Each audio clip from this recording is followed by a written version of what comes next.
Heston Blumenthal is one of the most revolutionary figures in modern cuisine, a man who redefined the culinary arts through science, imagination, and the relentless pursuit of perfection. But behind the multi-sensory dishes and Michelin stars lies a story of obsession, innovation, triumph, and personal turmoil. So all of the creative stuff won't work unless you've got an absolute solid foundation. That's so important. But everything in that build-up to me being sectioned, everything just got more extreme.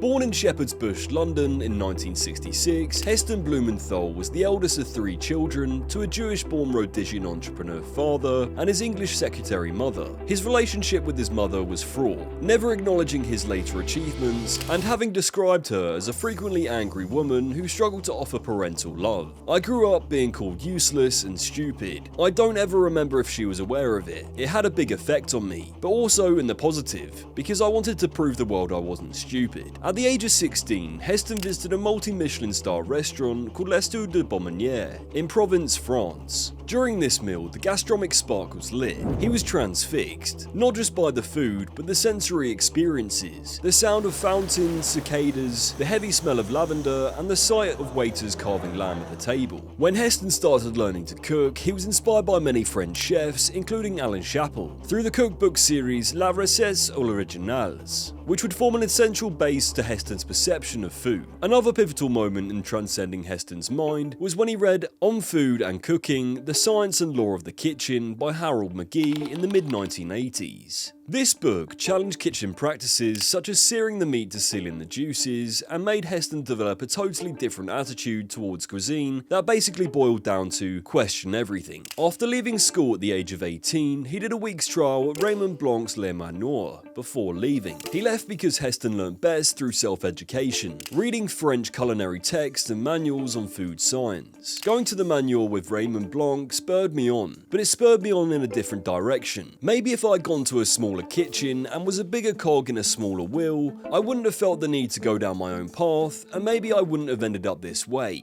I taught myself classical French cooking, from souffle making to sauce making, butchery to fishmongery. And along the way there were things that I discovered that were written in classical French cooking that aren't actually true. For example, the fact that you should not wash or soak mushrooms because they'll soak up the water. That's not true. Take some mushrooms, cut them in half, take half of them, weigh them, soak the other half, and weigh them after. There's hardly any difference in weight, so it doesn't make a difference.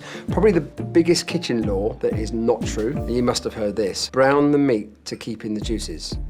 It's not true. While teaching himself the ways of French cuisine through manuscripts and cooking experimentally at home, Heston held many day jobs, including a credit controller and repo man, allowing him the time to question culinary norms and sowing the seeds of innovation. In 1995, at the age of 29, Heston bought a dilapidated pub in the village of Bray, Berkshire. Originally called The Ringers, it reopened as the Phat Duck, as a homage to his daughter Maisie's first word, which was duck. With the help of his first wife, Zaina, he converted it into the Phat Duck, with their home life sustaining his culinary exploration. Zaina assumed the domestic burden, so he could immerse himself in the kitchen development and menu creation. The Phat Duck wouldn't be here if my ex-wife hadn't taken on the domestic workload. I'd be out at 5:30 AM, and midnight would be early to get back. In the restaurant's early days, he barely slept. His wife referred to him as the lodger, referring to the fact that he was rarely home. On a good day, I'd be up at 5 AM and still prepping at 2 AM the following morning. Heston didn't have any time for sleep, only in 20-minute intervals, curled up in the restaurant's pile of dirty laundry. Thus began his self-taught relationship in molecular gastronomy. Working alongside minimal staff, a dishwasher, and a friend, it was this early on where Heston experimented with science in the kitchen. He refined techniques like triple-cooked chips, which included parboiling, cooling, and then frying twice, purely in the pursuit of texture and taste of perfection. 4 years after opening, the Phat Duck received its first Michelin star in 1999. After another 3 years, it would receive its second Michelin star and AA's Restaurant of the Year. Heston's vision, against all odds, was finally coming to fruition. However, from the outset, the Phat Duck was a financial gamble. With a weekly wage bill of around 35 grand and only 14 tables, profitability was elusive. The restaurant nearly ended up bankrupt, leading Heston to do everything he could to protect his dream, which included selling his house, car, personal possessions, reinvesting investing every penny into the business and increasing personal debt. At its lowest point, the restaurant had just enough cash to cover 1 week's payroll when it secured its third Michelin star in 2004, becoming the only third 3-star Michelin restaurant in the UK. Heston's newly found success and quirky perspective on food found him featured in documentaries like Kitchen Chemistry, which introduced his scientific approach to cooking, and having guest appearances on various food shows, creating the building blocks to his media profile. By this point in the Phat Duck's lifespan, a team of 50 people cooked and served lunch and dinner to 14 tables, which allowed them to seat 42 diners. Each participant in the food had to set aside 4 hours to enjoy the full experience. The quality control of the food that goes out at this place is some of the highest standards in the culinary world, with each dish getting reviewed and discussed by the team until the very last moment. With the Michelin star success and literally being one of the best restaurants in the world, the acclaim allowed Heston to open up another restaurant called the Hind's Head, which is just down the road from the Phat Duck. The Hind's Head would double as a laboratory for Heston's experiments and a pub that would also be awarded a Michelin star. In this laboratory, Heston would be one of the first people to experiment with things like liquid nitrogen in the kitchen, which in modern times is an essential part to any molecular cuisine. Most of the work we do is in development,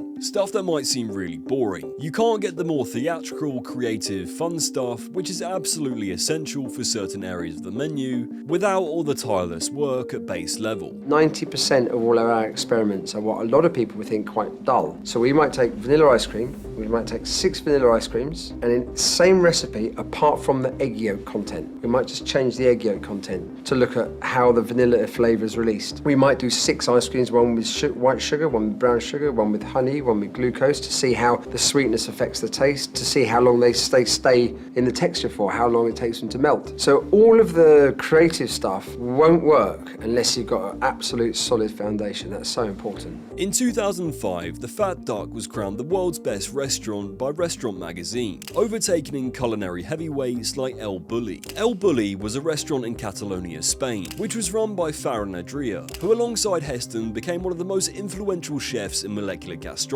Adrià focused more on avant-garde presentation and deconstruction of Spanish and Mediterranean ingredients, while Heston leaned into multi-sensory experiences, historical British cuisine, and precise food science. They both visited each other's restaurants and became good friends over the years, sharing admiration for each other's work. When the Phat Duck came second place behind El Bulli the following year, Heston stated, "There was one moment when we were both developing the same technique at the same time, and he got there first. He told me to go ahead. This was for everybody. I didn't, but I just thought his response said an awful lot about him, and he is a real innovator." Several years ago, Ferran popularised the siphon, those metal whipped cream bottles where you put something in, pump it with gas, squeeze the trigger, and get whipped cream out. What he did was put unusual things in it, tomatoes or potatoes for example, and make them into very light mousses. That caught on. Suddenly chefs all over the world were using these siphons. We started using liquid nitrogen at the Phat Duck 5 or 6 years ago. We employed the siphon technique that Ferran had pioneered, but used it to squeeze the mousse into a bowl of liquid nitrogen and sort of poach it, so that you froze the outside in seconds and it was very soft in the centre. Hopefully, someone else will take it and come up with their own idea and feed it back into the system. I know it's idealistic, that approach, but I think it's important. Ferran's a genius. Without a doubt, he's had the biggest influence on modern gastronomy of any chef alive.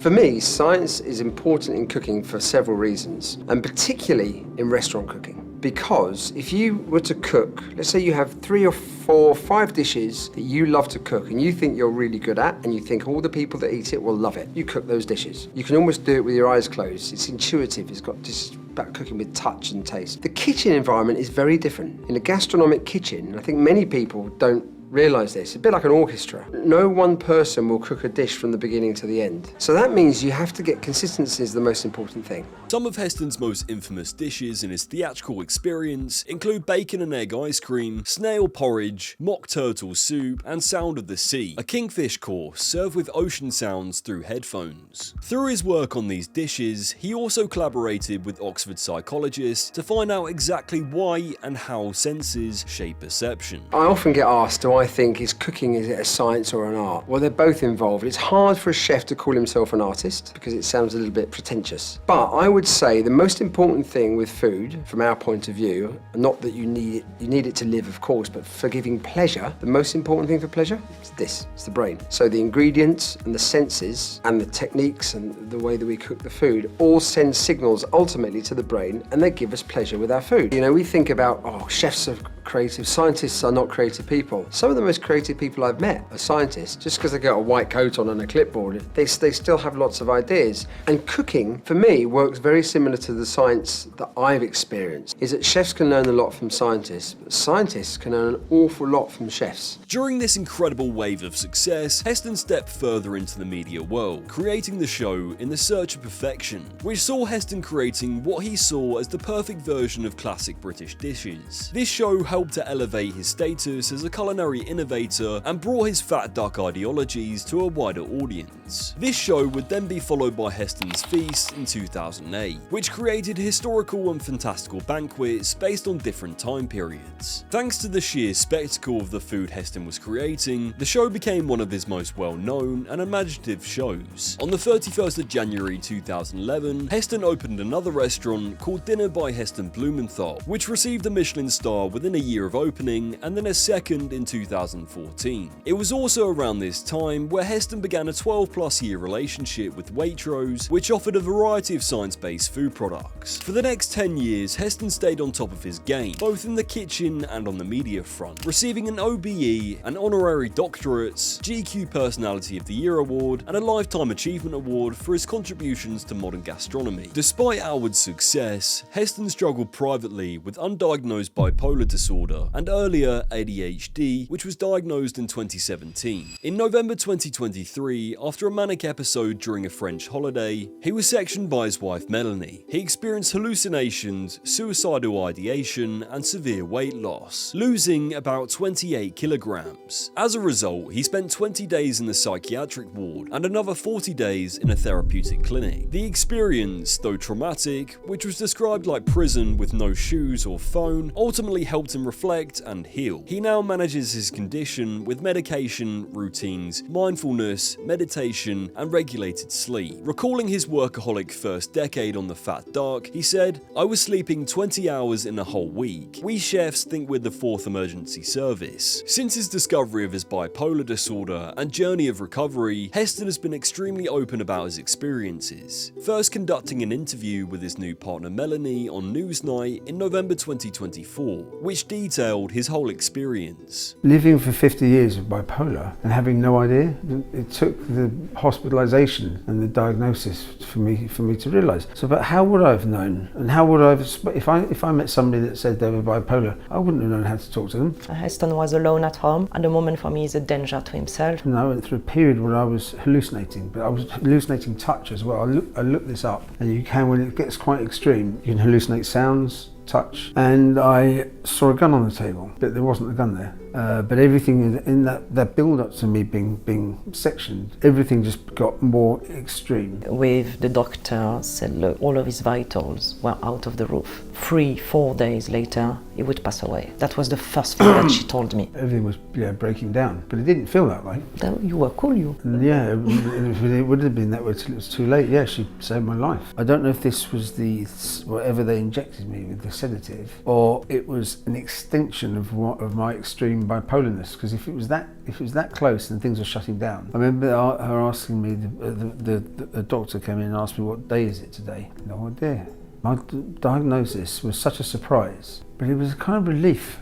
But can I ask you, before you were diagnosed, how many hours would you work a week? For the first 10 years, I worked out 120 hours a week. A week? Yeah, for 10 years. I was sleeping like 20 hours in a whole week. When you look back, is that to do with the bipolar? Is it also to do with the restaurant industry and what it kind of expects from you? I thought about this because one thing was, because there's a big crossover with ADHD and bipolar as well. It's quite common to have both ADHD and bipolar. I thought about this lack of sleep when, as I said, I sleep really well now. Was it because I had no choice? In fact, it was exactly that. The restaurant was young and I was getting getting up at 5 o'clock in the morning, going into the kitchen and then leaving at midnight. In the interview, Heston was asked if he had seen the show The Bear because of its realistic depictions of kitchen life, but admits he can't really watch it because it could trigger an episode. We haven't watched The Bear. Have you not? Because I think it's the biggest trigger for Heston condition. Really? We have tried. So have you tried to watch it? I don't feel ready maybe yet. a clip or something, but I Feel just ready don't yet. want that. It can be a trigger. There'll be lots of connections between me, the Phat Duck, and that show, particularly because there's a couple of the big chefs that I know, they're friends of mine, have been involved in the consulting of it. It must be pretty accurate, which means that I don't know if I'm hoping that one day I'll be able to watch it. It's just at the moment it's too soon. One online commenter stated, "Enormous respect to Heston and Melanie for speaking openly and so bravely. Respect to Blumenthal for doing this interview. It couldn't have been easy. It really does help other people in society get help and not be ashamed to fix mental health problems. I think a lot of the drive for the use of science in the kitchen was for me about trying to keep my temper in check. I mean, chefs normally lose their rag because a piece of meat is overcooked or someone has buggered up the vegetable garnish or something. So I wanted to make sure that never happened in the kitchen. And so the best way to prevent it was to control the temperature, both mine and the literal temperature in the oven. And I can look back and think, blimey, with those highs and those lows, now I'm definitely in the process of stabilising. Yeah. In 2025, the Phat Duck had its 30-year anniversary. However, Heston has scaled back day-to-day kitchen management while retaining an advisory role, making culinary exploration at the Phat Duck Lab his central purpose. The imagination is still there, which is fantastic. I'm back at the Duck now. Which must be really, really relieving, a relief and satisfaction. Oh yeah, completely. Now 58, he splits his time between France and the UK, focusing on embracing his health challenges while continuing to do what he loves. Not only has he used his public platform to destigmatize bipolar and mental health in the hospitality industry, he's taken on an ambassadorial role with Bipolar UK. In June 2025, the BBC released a documentary called Heston, My Life with Bipolar, which documented Heston exploring his experience and creativity and the state of bipolar care in the UK. According to Heston, running the restaurant never got to the point where things became unsustainable. In terms of living every day, the first 2 years were bedlam and chaos, but he still reflects on the time fondly. At the beginning of the restaurant, my routine was very regular. I was boxed in a little kitchen, peeling tomatoes one day, making stock the next. You can't escape the routine. Doors open for lunch at noon, at 7 PM they're open for dinner. Deadline, deadline, deadline. I've realised more and more that I've had many episodes over the course of my life, but I think being in the kitchen somehow contained it. Heston's love for the game is so deeply rooted, the only option you have is to hold your hands up and say fair play. His narrative isn't merely a chronicle of success, but one of creativity, discovery, and resilience. From his sensory awakenings in Provence to the brink of bankruptcy, and from groundbreaking gastronomy innovation to personal crisis, he exemplifies the complexity of genius and the price of perfection. Thank you so much for watching this video, it really does mean a lot to me. Make sure to follow me on all of my socials at Phat Mima, like, subscribe, and comment below what you want to see next.